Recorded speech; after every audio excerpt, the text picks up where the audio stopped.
Kabupaten Rembang merupakan wilayah yang berada di ujung timur Provinsi Jawa Tengah dan berbatasan langsung dengan Provinsi Jawa Timur. Kondisi geografis Kabupaten Rembang sangat bervariasi, sehingga menghadirkan berbagai potensi baik pariwisata, perikanan, pertanian, perkebunan, dan industri.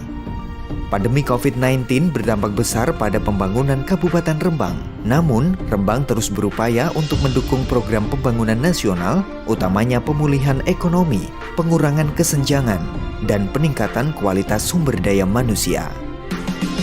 Upaya pembangunan ekonomi yang dilakukan oleh pemerintah Kabupaten Rembang di sektor pertanian dengan pasar tani. Program yang dilaksanakan setiap 2 pekan sekali ini membantu petani dalam pemasaran hasil pertanian di atas rata-rata harga sehingga lebih menguntungkan.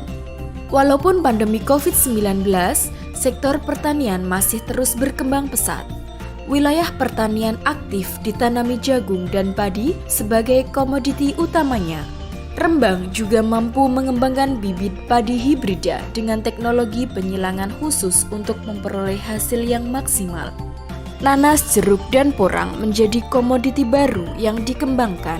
Saat ini sudah melakukan ekspor ke beberapa negara tetangga. Selain itu, produksi cabai, mangga, bawang merah, dan hasil pertanian lainnya masih bergeliat walaupun di masa pandemi COVID-19.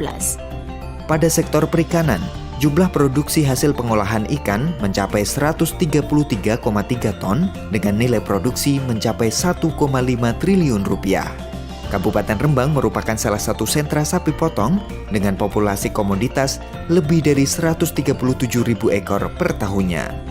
Batik lasem masih menjadi komoditi unggulan masa pandemi. Batik yang kental akan histori budaya toleransi 3 negeri ini memiliki produsen lebih dari 120 rumah batik di Rembang. Pengembangan UMKM satu desa satu produk mampu untuk mengembangkan perekonomian masyarakat Rembang.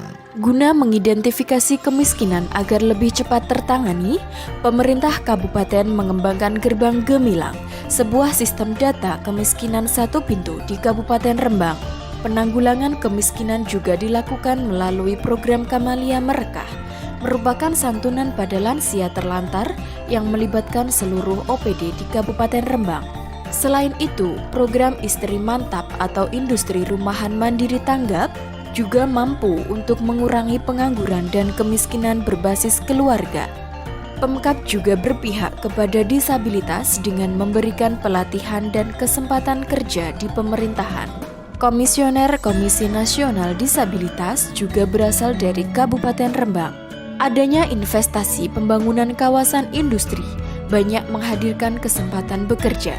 Untuk menekan angka kematian ibu dan bayi atau AKI/AKB, Pemkab melaunching Telponi atau Temokno Laporno Openi. Program dengan sasaran ibu hamil resiko tinggi dan bayi dengan kelainan ini dilakukan dengan pelayanan ANC terpadu yang komprehensif. Selama kurun waktu 5 tahun terakhir, AKB dan AKI di Rembang menurun. Pemkab juga meluncurkan program Gaspol 12, di mana anak putus sekolah difasilitasi Pemkab untuk kembali bersekolah.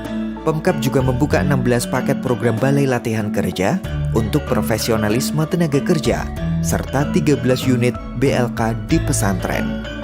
Kabupaten Rembang sudah melakukan pemerataan infrastruktur pada aspek pendidikan, kesehatan, perdagangan, dan teknologi. Pemerintah Kabupaten Rembang terus melakukan penguatan destinasi wisata dan pedesaan menuju desa mandiri dan sejahtera dengan gerakan mempercantik Dewi atau desa wisata.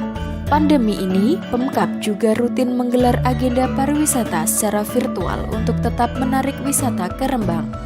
Pemkab juga memberlakukan pinjaman lunak dengan bunga 0% melalui bank daerah dan bantuan masyarakat. Dalam upaya penanganan sumber air baku, Pemkab bersama peneliti dan juga perguruan tinggi ternama di Indonesia mengembangkan smart water system dan pembangunan beberapa embung. Dengan visi mewujudkan Rembang Gemilang 2026, Kabupaten Rembang siap untuk melakukan pengembangan dalam bidang birokrasi, SDM, infrastruktur, dan perekonomian, serta pengembangan kemandirian desa dengan potensi lokal yang dimiliki.